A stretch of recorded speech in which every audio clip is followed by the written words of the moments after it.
Oh, well, it's time to focus on today's International Women's Day celebration, which is, of course, celebrated on the 8th of March annually, to talk about how women are raising their heads above the challenges of a patriarchal society and making headway in different sectors of the society. And we would be talking this morning with one of those women braving the odds and ensuring that they keep making headway in their different fields of practice. And she is Princess Adeyinka Tekena. She is Chief Happiness Officer, Happy Coffee International Agriculture Coffee, and also President, Nigerian Women in Coffee.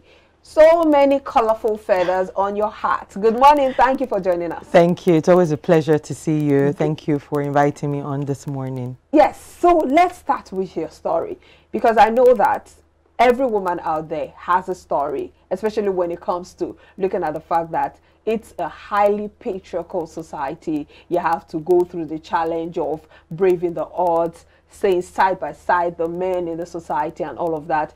Because you are someone, a captain of industry, you've also had to go through some challenges. I'd like you to tell us your story of how you grew from, start to where you are now as the Chief Happiness Officer. I like that, by the way, of, Happy Coffee. Thank you. For me, our story is not different from many women out there who have the passion and desire to transform.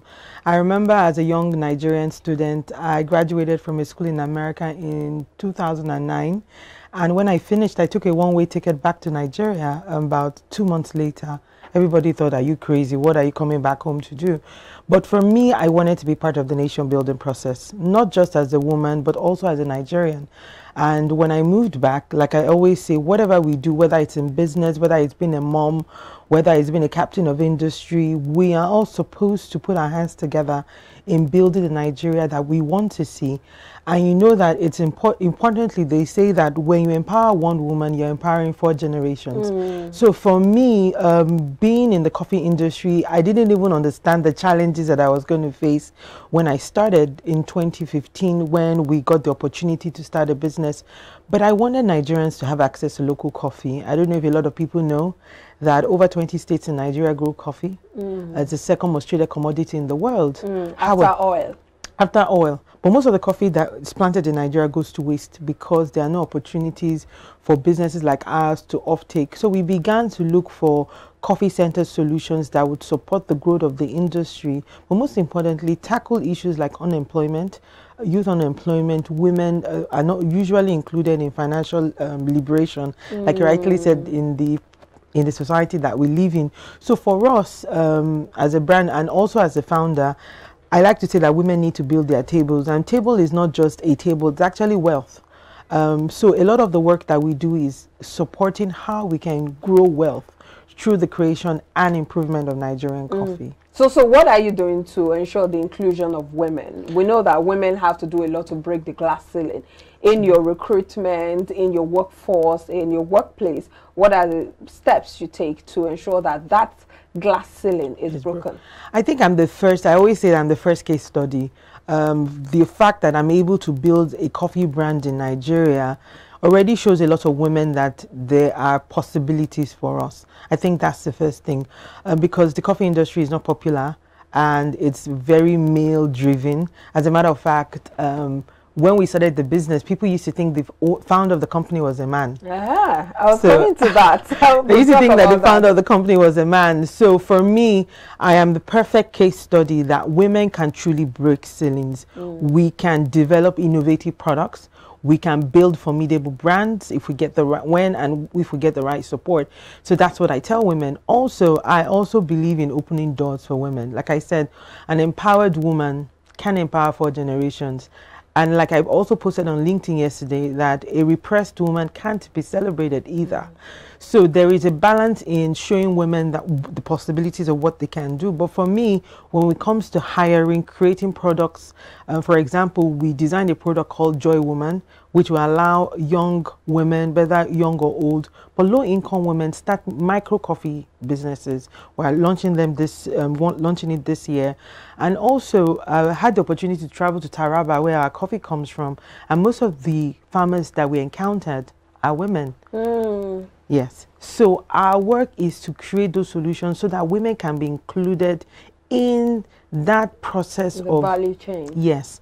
And it allows them to also create wealth, like I said, wealth not only in physical cash, but in knowledge. One of the things that has happened to me in 8 years is the embodiment of knowledge. I'm much more knowledgeable than how I started. So with our business, we're able to impact women with knowledge on how to build their businesses, teach them in basic digital learning on how to do business more efficiently.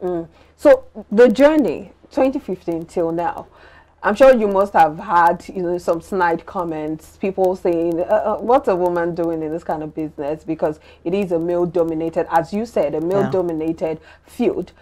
How have you been able to break through all of those challenges, and what are some of the questions you've had to answer in the course of doing this business, especially when it comes to the male society? Like I said, I think the first thing was people didn't know the founder of the brand was a woman. I remember on Instagram when we get DMs, I always got funny DMs, and that was why I started putting my face at the forefront of the brand at the point.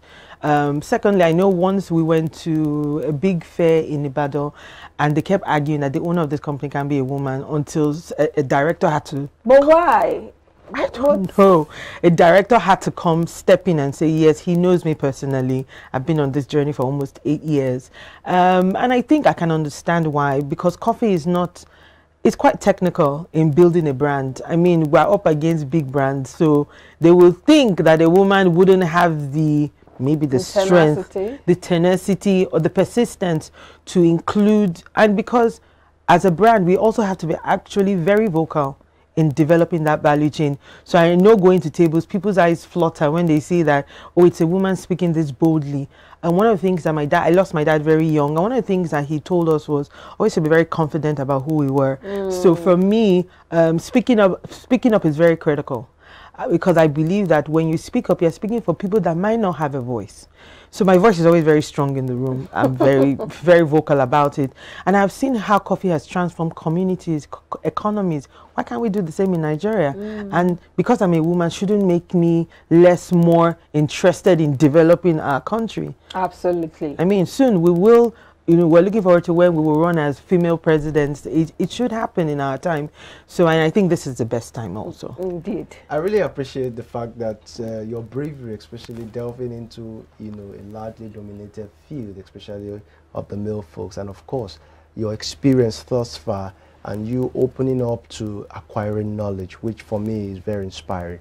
But talk to us about how you've been able to tap into technology. This is Women's International Day, and of course, you are a brand owner.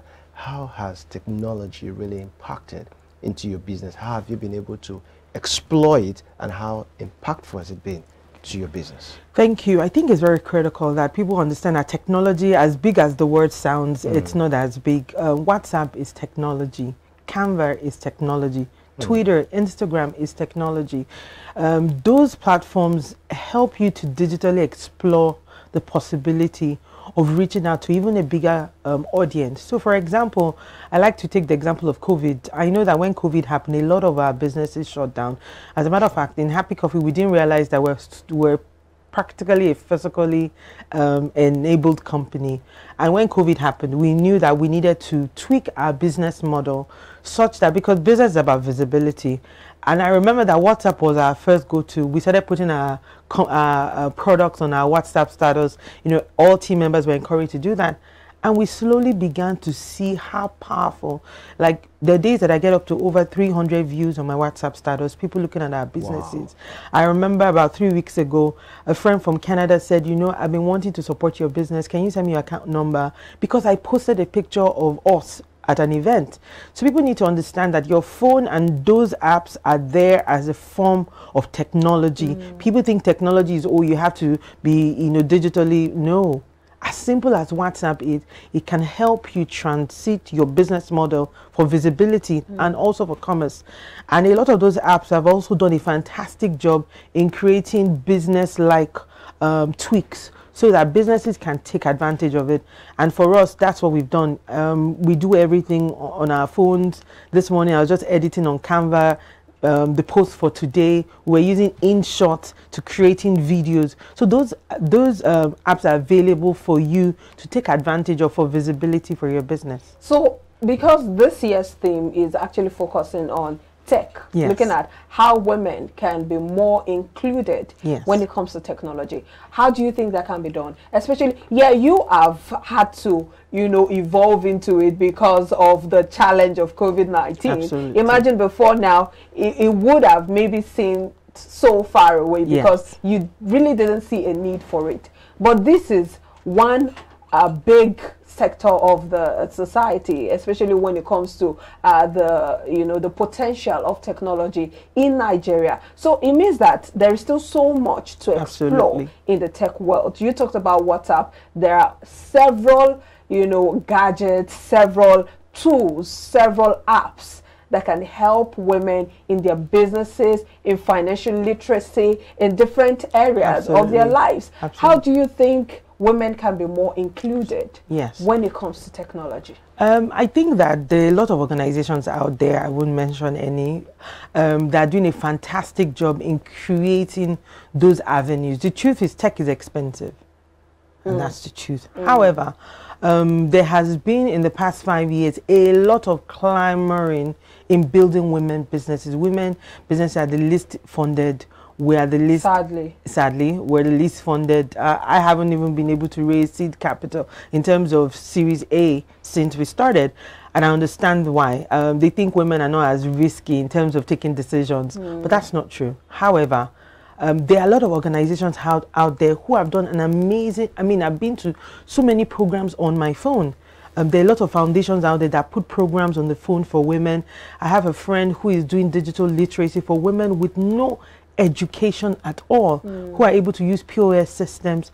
So that idea that is not far-fetched anymore. I always say that if you truly seek for a solution, you will find it. And a lot of those solutions are now readily available on the phone for women. And I always say, Google it. So we're not far from where we need to be. No, although, you know, we've moved a long way from where we used to be. Yes. So, of course, if you look at the fact that you talked about education, and that's the bane of this technology, the tech world. Yes. But we still have a large, huge population, scary population of women who are uneducated, especially in the northern part of the country, because there's still that cultural belief that the female child doesn't need to be educated, and that is still thriving in this country, even some parts of the East.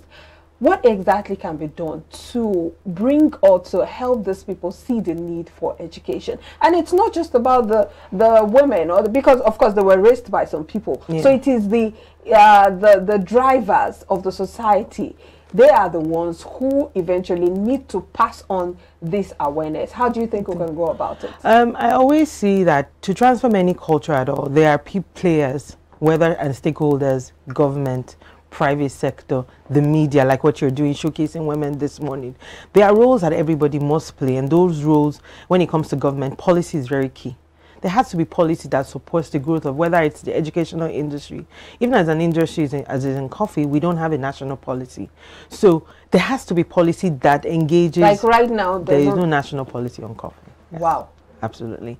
We were discussing one is in its second reading, but it hasn't passed into a law. Well, why am I shocked? Even the gender equality bill is still pending. It's still pending. So there has to be political will on the side of the government. There has to be representation of women, because if you do not show what women can do or people can do, nobody has anything to model after.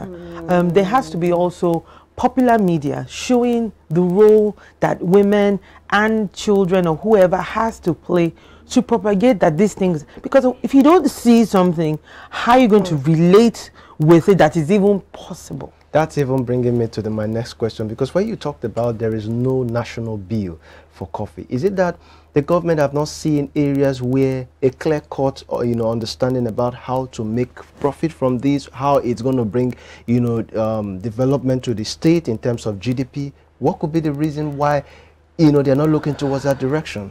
I think that we're burdened, as a country, we're burdened with so many issues. However, I also see the role of humans. I say that it's humans that make laws. It's not angels or gods or whatever. If you put somebody on his seat, is whatever he deems possible or what he visibly sees that it's possible to either improve GDP. I remember when Professor Adesina was in the country as a Minister of Agriculture, he did a lot of work, and we're seeing it in the back end now with the development of the rice industry and the rest of it. So it has to do with the person who is on seat, who is able to look through on a wide range that perhaps could it be maybe his area of interest? Yeah, it's obviously. I mean, imagine me being the Minister of Agriculture. You know that everywhere you'll be drinking coffee. Not to say there's a bias. It's just that coffee is still not on the table. I mean, look at Brazil today. Their #1 crop, the way oil is to us is the way coffee is to Brazil. So, and like I said, coffee is the second most traded commodity in the world. But it's just the agricultural sector really hasn't done a wide scope of research in exploring the possibility of this industry. So what are you doing in that space to really help them see the great advantage and, of course, the impact it could bring to the society, especially from the angle of the government? There is a bill that was initiated by a senator from Taraba, and I was part of the team who edited the bill. We also went to the National Assembly to defend it as part of the society. Like I said, I'm the National President for Women in Coffee. It's in second reading. We're hoping our president now will pass it before he leaves office. Obviously, there's so many issues happening. But like I said, it's in the pipeline. We're hoping that it will be passed. We can only keep speaking about it. Hopefully, as I speak about it today, maybe there's somebody in government listening in and saying, okay, maybe we need to get the president to pass it before he leaves office. But like I said, we just have to keep speaking about it. That's the role of advocacy in any business. And those are some of the challenges we had to take on in advocating. I remember in 2015 when we started the business, if you Google coffee in Nigeria, there's no information. But now if you Google coffee in Nigeria, you see, our brand will come up, some of the work we've done will come up. So it's getting a bit of traction, but hopefully we'll see how it can fire on. Let's talk about women in coffee. It means there is an association of women who are now in coffee. How did we get to that point? Because starting from a male-dominated society or industry to an industry that now has an association for women in that particular business? I looked at it as more as if we don't have a voice that is, I don't know the word to use, if you don't organize yourselves, when help comes, it will not come to the right quarters. And I think that's why I was pushed and I began to clamor that women needed to come together. And also you started it? Yes. Wow. Even on the African level, I'm also very, very visible and physically visible. There's an association for African coffee producers. For the last 2 years, I've been sponsoring myself to the organizational meetings. One was in Rwanda, the other one was in Togo. And I wrote the first African Women's Creed last year to show that women can have a very significant voice in building that value chain. And that also led me to encouraging the women in the industry for us to organize ourselves. How do we find solutions for our businesses, get funding? Because it's like in the Yoruba proverb that says, one broom can be broken, but if you bunch broomsticks together, it's difficult to break. And that's always my policy in terms of community and building strong bonds. Oneness. Yeah. So this society or this community, what exactly is the objective and how have you been able to push that woman agenda and ensuring that women continue to break the limits when it comes to coffee business in Nigeria? For us, first was to represent ourselves as a voice. Even whether it's on the international women's community, which we're also going to be transiting in, we realize that women need help in our industry, whether it's from our female farmers all the way to brand owners like myself or processors. So we needed first to come together to create awareness amongst ourselves. So, sorry to butt in. Is it a community of brand owners or everyone involved Everybody in the value chain? Yes. Okay. So like I said, farmers. Yes. So from farmers. So we look at it this way. Our farmers are down there in Taraba, in the mountains. They might not be able to speak, but I can speak for them. And that's how we train, talk to women, that when we step into a door, know that many women are, so that I'm sitting here, there are women who are stepping into this room with us. So for us, it's creating awareness, ensuring that we're able to do everything that needs to be done to support women in the value chain. For example, we barely have any funding, whether it's on the government side, whether it's in the private sector. So those are the things we're doing, and hopefully when help comes from maybe the international community, they will have women to work with and pass those resources through.